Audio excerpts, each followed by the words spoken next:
Viral sebuah video di media sosial Instagram menunjukkan seorang pengguna Honda CR-V menjadi korban jambret saat menunggu lampu merah di Cempaka Putih, Jakarta Pusat pada Sabtu 8 Oktober lalu. Video viral tersebut diunggah oleh sebuah akun Instagram @criminalupdate pada Minggu 9 Oktober 2022.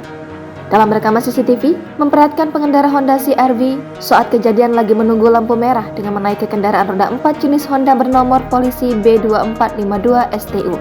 Saat itu, korban hendak menyetir mobil memainkan gadgetnya. Saat itu, posisi kaca mobil sedikit terbuka.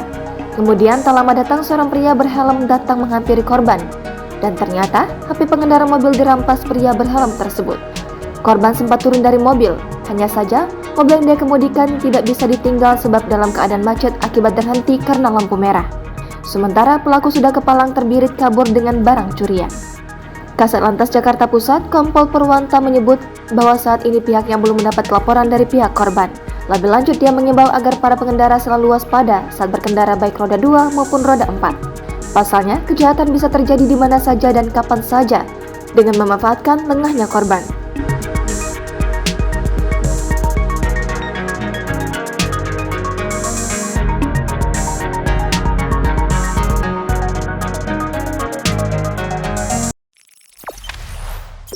Jangan lupa subscribe, share, komen, dan like ya.